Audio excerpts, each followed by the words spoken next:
I'm ashamed of certain members of the court. They're very unpatriotic and disloyal to our Constitution. It's my opinion that the court has been swayed by foreign interests. President Trump enters a defining week for his second term, none too happy. As he prepares to give his State of the Union address following a stinging rebuke on tariffs, the president is having his revenge, slapping a 15% tax on imports under a different law. We've got one of the leading experts, Scott Lincicome, to tell us about it. Where presidential authority remains unquestioned, though, is his role as commander-in-chief. The largest buildup of U.S. forces in the Middle East since the invasion of Iraq 23 years ago has caught the notice of hawks and doves on Capitol Hill as both Washington and Tehran watch closely. They must make a deal. Bad things will happen. Mr. President, are you considering limiting military pressure into Israel? Arizona Democrat Greg Stanton from the House Foreign Affairs Committee is here. But what about the Republicans? Would a new foreign conflict soothe or rankle an increasingly restive GOP? We will hear from Oklahoma Governor Kevin Stitt, chairman of the National Governors Association, on his showdown with the president over this year's White House meeting. I think the president was getting bad information, quite frankly, from some of the staff. And a new Epstein intrigue as Washington waits for the long-sought testimony of both Bill and Hillary Clinton later this week. It's enough to make George Washington blush on this, his birthday. We'll head to Mount Vernon to hear from the director of his presidential library for our first stop on the road to Philadelphia for America's Big 250. All that and our best in the business panel of journalists. The Hill Sunday starts now.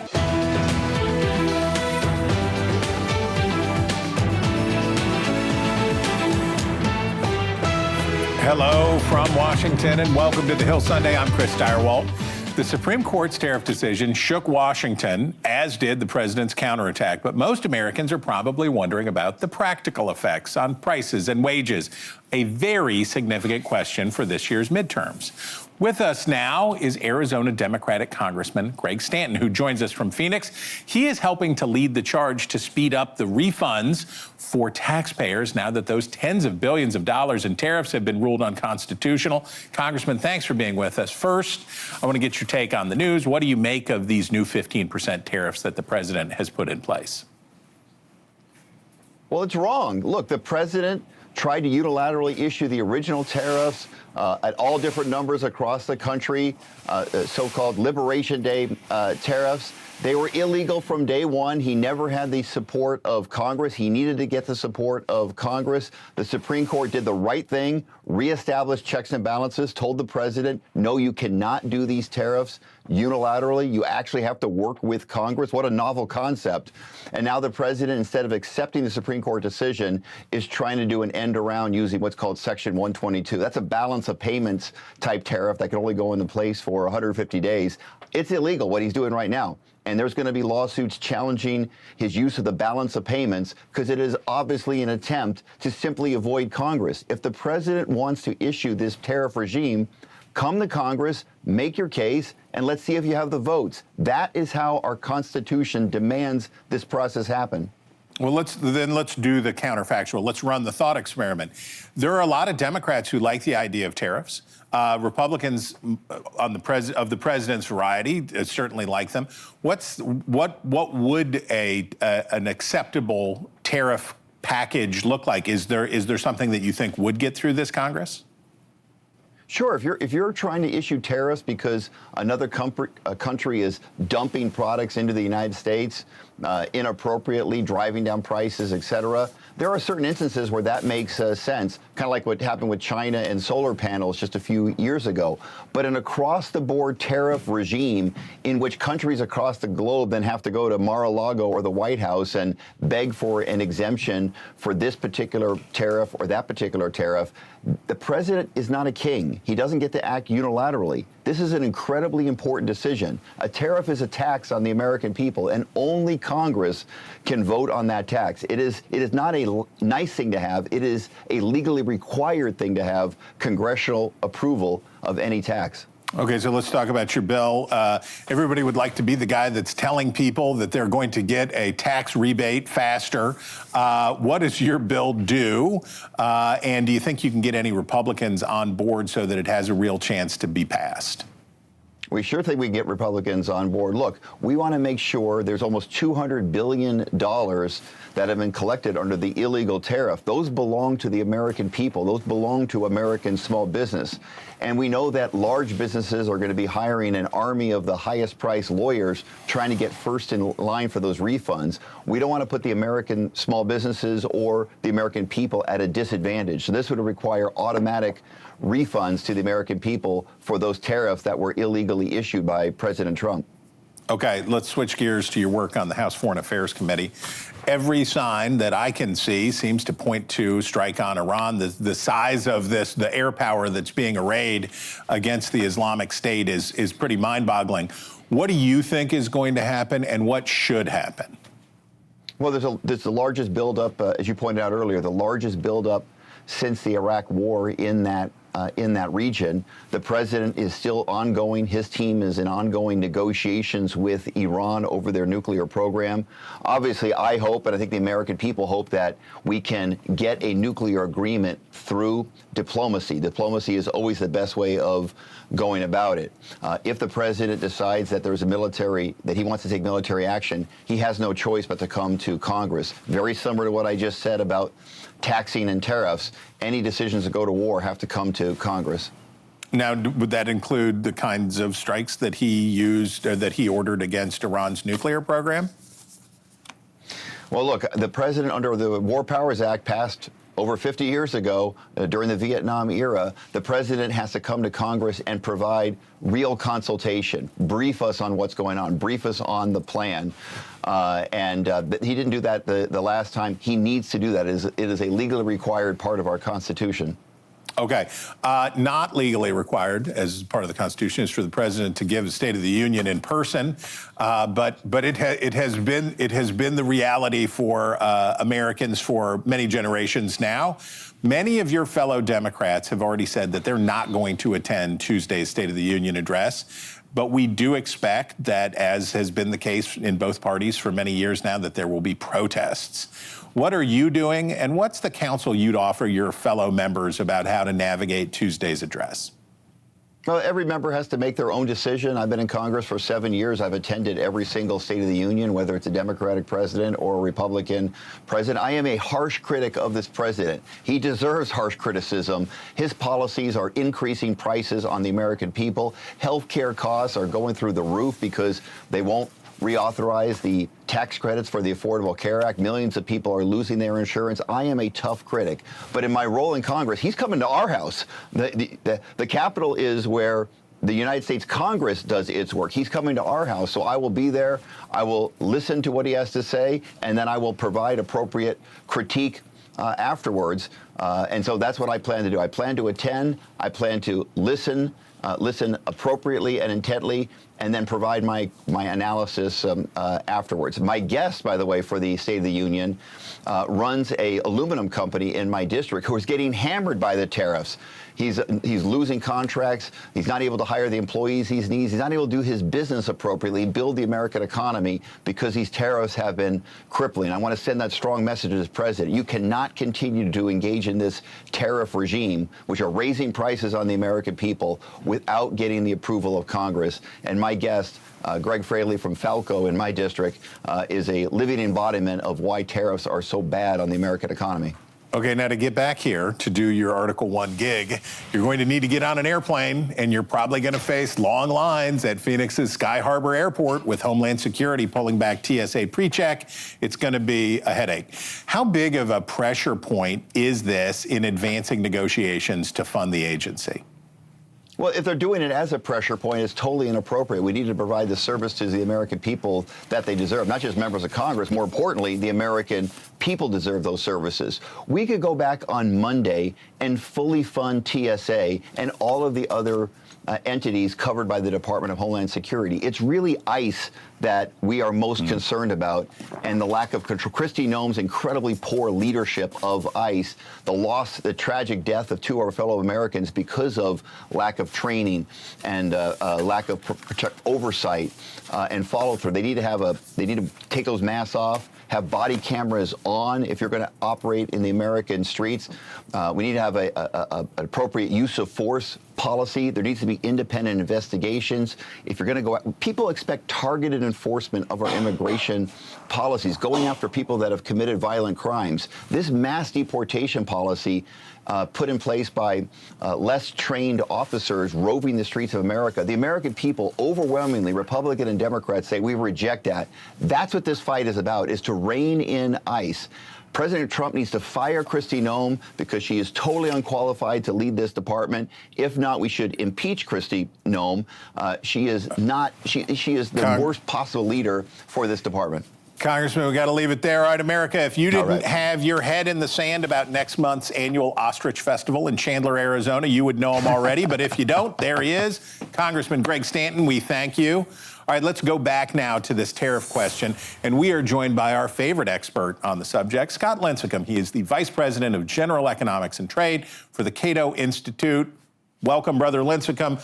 Treasury Secretary Scott Bessent and others in the administration are presenting these new tariffs levied over the weekend, first to 10, then to 15, as sort of a seamless replacement for the tariffs the court struck down. What are they, and what are the real challenges? Yeah, so under Section 122 of U.S. trade law, the administration can impose a temporary tariff of up to 15% on all imports in order to correct serious balance of payments issues. There are a bunch of questions, though, about this. It is very different from the IEEPA tariffs that the Supreme Court overruled in that you can only go to 15%. It's only supposed to be for 150 days. And then crucially, it's supposed to be about balance of payments problems that the United States simply doesn't have, and that are fundamentally different. You have to explain. Yeah, you have to explain. Yeah. What's the difference between a balance of payments problem and a trade balance problem? So a trade balance is simply that you are, as a country, buying more than you're selling abroad. So you're bringing in more imports than you're exporting. A balance of payments issues is different. It's about a currency run, something that we had to deal with when we were back on the gold standard and moving away from that. It really is a fundamentally different thing from a trade balance. And in fact, the U.S. government itself, the Trump administration in court, in the Supreme Court proceedings, admitted that this was this law did not handle trade deficits. Now they're trying to pretend that it is. Okay, how about these refunds? Is this money going back? Is this going to be a legal fight? What happens there? Yeah, I think this is the other really big question mark, because according to the Penn Wharton folks, you're looking at about $175 billion in tariffs collected since President Trump started with this stuff on back in February. And so now the big question is, well, how does the government give this money back? Because it was illegally collected. Duty refunds happen all the time. It is a very normal thing in our government. But the administration is starting to hint that they don't want to give back all of that money. So unfortunately, there's an easy way and a hard way.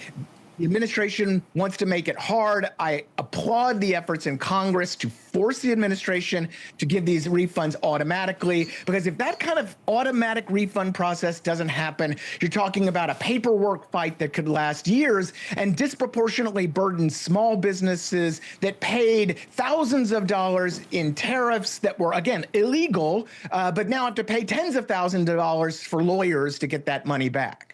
Okay, so when the tariffs came out in April, the first round came out in April of last year, businesses freaked out and there was pullback and contraction. Then the taco occurred and we ended up with a much lower effective tariff rate. It was inconsistent, but it was much lower. There was relief. The economy slowed, but you know, it was not what many of the most dire predictions foretold. Now we have this. How are businesses going to respond? And by the way, what is this going to do to prices?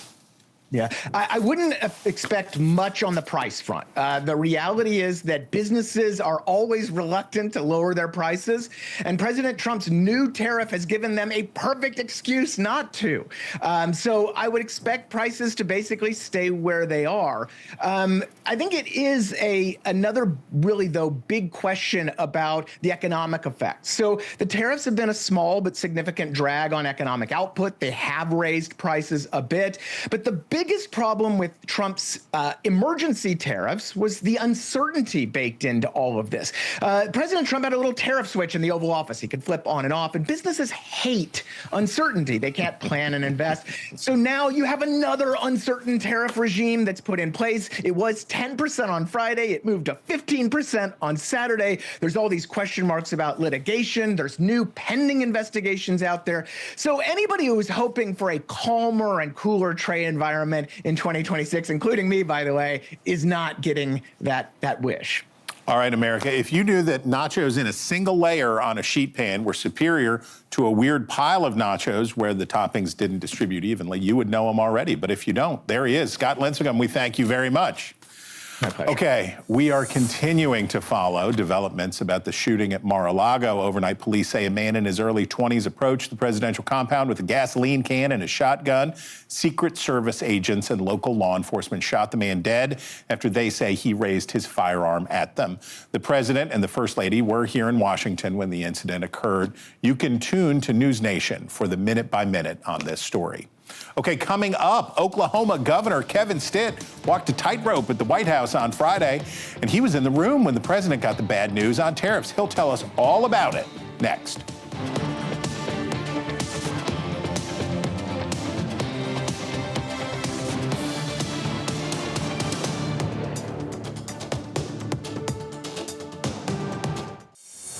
Welcome back. This week, America's governors came to Washington for their annual winter meeting. The theme was bipartisan cooperation. That is not what the president had in mind for their visit to the White House, though. Caught in the middle was the chairman of the National Governors Association, Oklahoma's Republican governor, Kevin Stitt. He sat down with us shortly after a very eventful session at the White House. Here's that conversation. All right, Governor, you got to be in the room when President Trump got the news that the Supreme Court didn't like his tariff regime. Just tell us about the moment. Tell us about what that was like. Yeah, well, all the governors were there. So we had Republican, Democrat governors. Trump was giving us his speech. And then I see Susie Wiles was sitting right in front of me, and staff comes in and pulls her out. And I see Rubio leave. And I looked at my phone, and I got a text from my chief of staff telling me what was happening, and then we see a couple other Bondi leaves, and I'm like, well, it's either that or it's something else going on. Something else, yes. And then they came and brought President a note while he was up there talking. He stopped and he said, "So this means we lost?" And he was like, and he addressed us. "This is horrible. I can't believe they did that. But we've got other options." So then he takes a couple questions. And you could tell him, his mind was elsewhere. And he goes, "I'm sorry, guys. I'm trying to put on a good face, but I am steaming inside." You could tell when Yes. he was talking later. You could tell that he was mad. And he was like, "Hey, I'm going to, let's just wrap this up. I've got to go get a statement out on this, horrible decision." And so then the president excused himself, and we wrapped up. We were pretty much at the end. We were hoping to have a little bit longer Q&A. We got a couple questions in, and then we had he obviously was going to react to that. Fortunately for you, you don't have to set national tariff policy as governor of Oklahoma, but Oklahoma has people a big trade state, right? There's a lot more trade going on for Oklahoma, not just LNG, but all kinds of stuff, that aircraft and all manner of stuff. What do you want to see on it? What do you think Congress should do? What would you like the president to do? What do you want to see on tariffs? Well, first off, I support the president. He's using tariffs to bring manufacturing back to the U.S. It's a national security issue. It's a supply chain issue. So we applaud him for that. And we've benefited. We just landed EGA, which is the largest, or it's the first smelter that's been built in the U.S., aluminum smelter, in 45 years. And we've been working on it for several years. Trump went and closed the deal when he was over in the UAE. They're coming. But on the flip side, now they're complaining because when they bring equipment into the U.S. to actually build the widget, or in this case, make the aluminum, And employ the Oklahomans, Yes. and bring the supply chain closer, they're being penalized for bringing the equipment in. So that feels weird. Like we should be able to bring equipment in to make the widgets in Oklahoma or Texas or California or Michigan or wherever, because we're doing what the president wants. We're hiring jobs in Oklahoma. So that part is weird, but I agree. We have to have reciprocation. We can't let these other countries rip us off. So all that's good. The problem now is the Supreme Court has said Congress has got to do something. Oh, well. And now Congress can't even do a budget since the 90s. Right. So I have little hope, and I'm sure that's why the president would be overly frustrated, because trying to get something out of Congress, our founding fathers never thought you would have one side of Congress is always like trying to make a point with whoever's in the White House. They don't want to give them a win. We're in this gridlock period that makes no sense for the American people. Let's fix America. Article 1 ain't what it used to be. All right. You pulled off a minor miracle by Washington standards this week. You got all 50 governors into the White House, Republicans and Democrats. Every paper wrote it up. The showdown. Donald Trump's not going to let these two Democratic governors into the White House. You found yourself stuck in the middle. You resolved it. All 50 were there. You landed the plane. How did you do that? Well, first off, I mean, it's an honor to serve not only as the governor of Oklahoma, where I grew up and my grandparents grew up, and I'm, fourth generation Oklahoman, but now to be the chairman of the National Governor Association and represent all the governors. It's truly an honor. And I'll tell you what Americans would love to see is they would love to see some of our meetings with Republican governors and Democrat governors actually agreeing on policy. I think that's something that America is craving and wants to see, because they don't see it from Congress. They don't see it from some of the news channels. So that's important. But you know what? I just simply I said, hey, I think the president was getting bad information, quite frankly, from some of the staff. There was two meetings. There was the business meeting, and then there was the dinner. And so I just said, hey, if all 50 governors can't come to this business meeting, by essence, we can't facilitate it as the National Governor Association. Right. And so then they ran that I'd cancel the meeting, and President Trump called me, and basically I just said, hey, and he said no, and my intention is to let all the governors come. So I think there was confusion in the beginning, and so rightfully so, we got our invitations out, and it was good. As they would say, you sat chilly. You didn't overreact one way or the other, and you kept faith with your members, your fellow governors, and the administration, and didn't overreact. That doesn't always happen, right? And we get a lot of overreaction, and people take advantage of the political moment frequently, right? A controversy like this is something to be taken advantage of sometimes. Yeah. Just talk a little bit about your approach, how you've managed to keep faith with Republicans and Democrats in a very tumultuous year.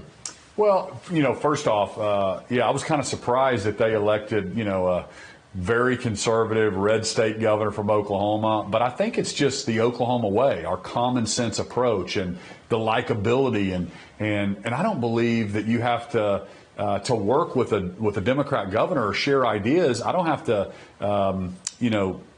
put my values aside. We can have an honest conversation and like each other and really come up with some solutions that I think what Americans are looking for. But you and Tom Cole are having kind of a moment right now about bipartisanship and being able to work. Is there something in the water in Oklahoma? But I don't know. Maybe so. But I enjoy it. And then here's the deal. The president has a tough job. I mean, he gets it. He's been being attacked since 2016, and my goal as my last year as governor, I wrote my vision down. It's to be joyful and joyful and joyful, and not get bitter. My last year working with my own legislature, because this job has a way of kind of breaking you down, and so I want to be joyful, and I think that comes across. And we're going to support the president, and he has a tough job to do, and we're just going to keep talking about policy and doing the right thing for Oklahomans. I've talked to you about this before, but we have a lot of horizontal federalism in America now, where states compete against each other, which is fine. But we don't have very much vertical federalism, which is where the states exert their authority against the federal government and say, no, This is a state power. This is a 10th Amendment question. This is for the states. Yeah. And to have separation of power, it can't just be the states competing with each other. It has to be the states saying, no, this is a power reserved for the states.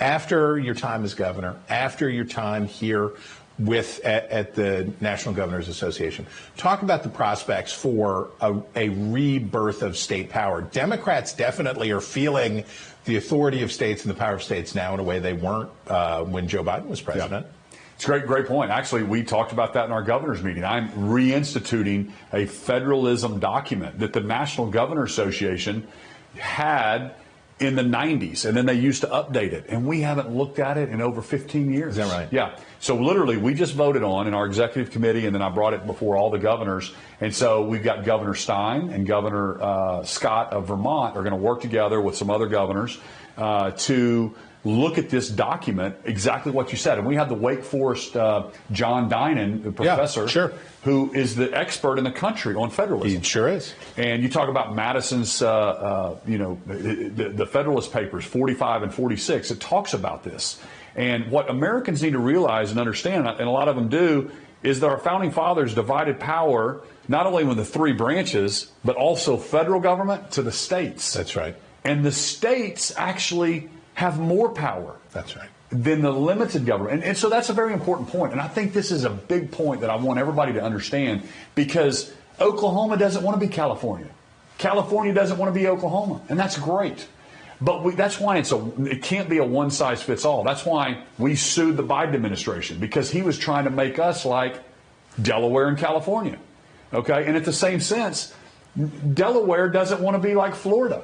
And so we have to either agree with this federalist idea that the states are the laboratories of democracy, and there's not a one-size-fits-all. Yeah. And I also remind Americans that it's the states that build schools and hire teachers and builds roads and bridges. The federal government just passes all these weird laws, and then they put handcuffs on states. We just want flexibility to actually work closer to the people. And I just think that's a good idea that we should be talking about and teaching the young people. All right, Governor, we appreciate your time. There's much more to come. You know, we've actually found intelligent life here inside the Beltway. Our best in the business panel of journalists is next to discuss an out-of-this-world week in politics. He gave classified information. He's not supposed to be doing that. You know? So aliens are real? Well, I don't know if they're real or not. I can tell you he gave classified information. Welcome back. Hey, with us now, it's our best in the business panel of journalists, Charles Lane, columnist for the Free Press, and my colleague at the American Enterprise Institute. Yay! Jay Nordlinger, first time on the panel. I'm very pleased. He is a venerable conservative commentator, critic, all this great stuff, and he is a writer for The Next Move. You should be reading Jay. And of course, you're already reading Jessica Taylor. She is the U.S. and Senate and Governor's editor for the Cook Political Report with Amy Walter, and we could hardly have a better bunch to break down a very significant moment from the second Trump administration. Chuck, we begin with you. Tariff thing feels like a big deal. It feels like this, am I right to say that we are at a hinge point for this Trump term?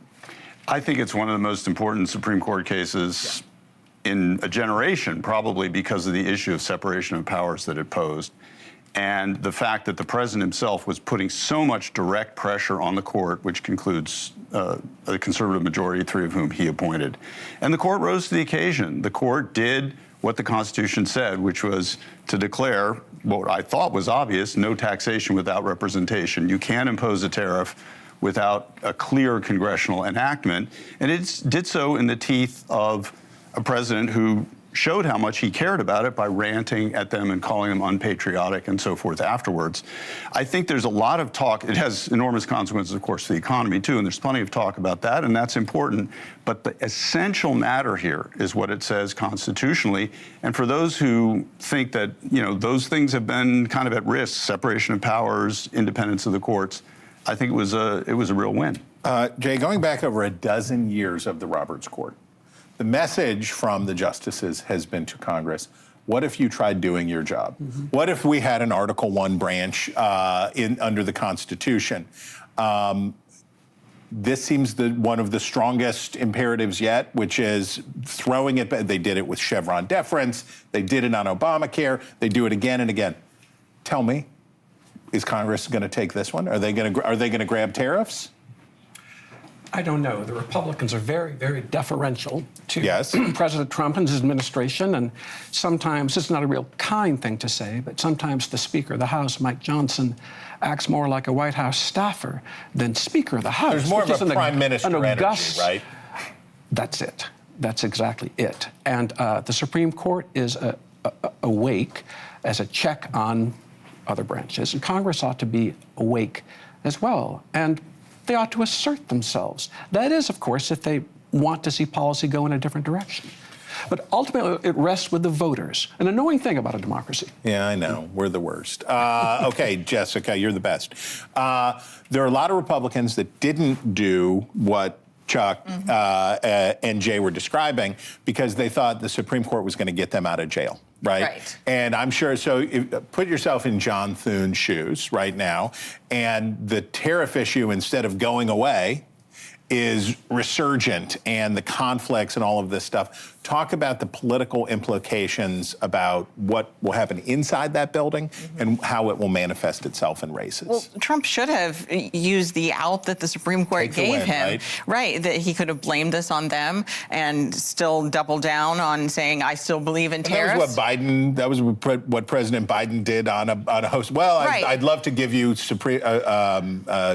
student loan forgiveness for those meanies on the Supreme Court. Because by about 20 points, voters do not approve of these tariffs. And so if you're John Thune and you're looking at, I think, a Senate that still is favored to go Republican, but increasingly shrinking, those odds are increasingly shrinking, you're thinking, I don't want to put this up before them. I don't want Trump still talking about this when, you want to be talking about other things, tax cuts and, But now it's voters are, even with better economic news, they still see the rising prices as due to the tariffs. Jay, we have put around the Islamic Republic of Iran the most amazing. I was looking at the details on how many aircraft and how much projection of force there is. Tell me, can you put this sort of an army in the field and look like you're about to strike and walk away? That's the big question. You don't want to be a bluffer. You don't want to be seen as a paper tiger. And there's an element of machismo in this as well. So you've had this buildup. What if you pull back? Right. So it's very, very worrisome. And we have to hope that the administration, the president and his people know what they're doing. This is deadly serious. There hasn't been a great deal of public discussion about it. Chuck, many people have said that the high point of the first term was the successful execution of the strikes on Iran's nuclear program, right? The president, we saw a tick up in his job approval numbers. He got wide praise and very limited pushback on the question. This is different, or is this different? What do you see? Who'd have thought that the president who ran against starting all these wars in the Middle East would suddenly fall in love with military power? I'm sure you know, but didn't mention Venezuela is another one that went great. The problem with Iran is it's a big country, it's mountainous, it has millions and millions of people, it's got a deeply, it's hard to know what the objective that's attainable is that he's going for. I think what we might be have in store for us is something like Bill Clinton and Iraq. If you remember in the 90s, he periodically bombed them aspirin factories over alleged violations of their disclosure on their weapons of mass destruction. And that kind of limited strike, which they've been talking about, is something that could enable him to make some use of this armada without being appearing to be bluffed or be bluffing, but without going into this incredibly complicated idea of an all-out war with Iran. Okay, Jessica, you're here, so I get to get weird about politics. We're voting in Texas, right? We're not voting, but Texans are voting in Texas. This is a primary where it has a lot of race to the bottom vibes on a primary. We have James Tallarico has a big week for the Democrats. He gets his Stephen Colbert moment. He's surging. Ken Paxton seems to be in the lead. please, oh, sayer of things, soothsayer, tell us what's going to happen with this Texas Senate race. I think that even though Tallarico had this big moment on Colbert, tell me what the percentage of the black vote is going to be in that primary, because I still think Jasmine Crockett, she has higher name ID than Tallarico going into this. You know, Republicans want her. They really got her into this race by putting out favorable Because that's polls. a race that even Paxton might be able to win against Crockett. I have talked with Republicans that do increasingly worry about Paxton, but they feel better about it if it is Crockett. They very much worry if it is Tallarico versus Paxton. Okay, Chuck, I noted this week, or a couple weeks ago, the Epstein class, the idea of the Epstein class entered the Democratic nomenclature. John Ossoff down in Georgia gave a rip-roaring speech, class warfare, but it was Epstein class warfare, and he used that. Talk about how ethics reform overhaul, clean house kind of argument from Democrats could work for them as an issue this year. Well, I think it's sort of second nature to them to attack President Trump in general on corruption. And let's face it, it's a target-rich environment. He's got the whole pardon issue. He's got the gift of a plane from Qatar, the self-dealing of his family with all these foreign countries. Frankly, I think the problem is it's kind of hard to construct a clear narrative about that because there's sort of so much going on and it's so complicated and who knows exactly what the details are. But yes, of course, corruption is going to be crucial to their campaign, and it would have been even without the. Do you like the Epstein class line? Is that a good one? Let's workshop it a little more, Chris. but I'm initially favorable. Initially favorable. We'll see what the focus groups bring back. Jay, we were talking about it, Jessica and I. The problem in a good year is that for your party, like the Democrats are expecting to have, it's hard to be disciplined when it's a good year, and you want to shoot the moon. And in Texas, they may prefer Jasmine Crockett over the more anodyne Tallarico. Handicap the party's abilities this cycle to avoid primary mistakes of giving in to their ids rather than their higher aims of winning races. Well, you recall when Mitch McConnell spoke of candidate quality.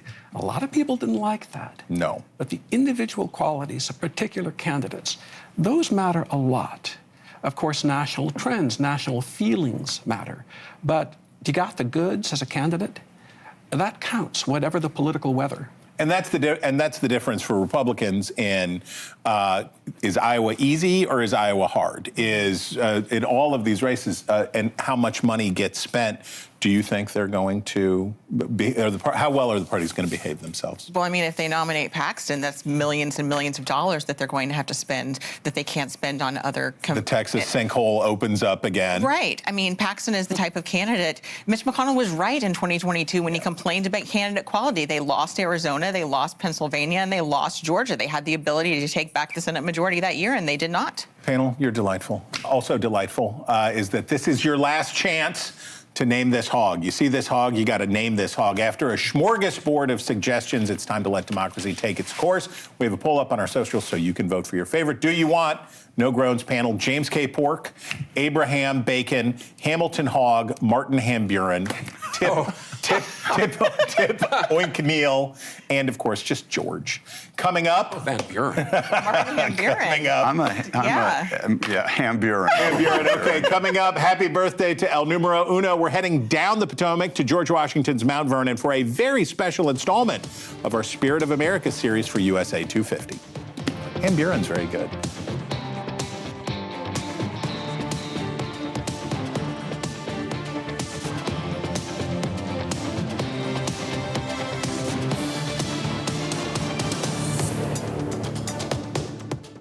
Americans all across this country just want to know what's going on because things are moving so fast. 6 days a week. This is, I think, the secret sauce for the Hill. It's accessible. It's not in an ivory tower. America turns to the Hill on NewsNation. When you have the Hill, does the Hill have something on this? And they do. Bang. The latest from Washington. They don't want it from this team or that side. What the Hill does is provide nonpartisan coverage and fairness. The Hill with Blake Berman and The Hill Sunday with Chris Stirewalt on NewsNation. President's Day is not a thing. The name of the holiday is George Washington's birthday, and the real date is today. we headed to the George Washington Presidential Library at Mount Vernon to talk with its director, Lindsay Chervinsky, to get a roadmap for our journey to America's Birthday Bash in Philadelphia this summer. Take a listen.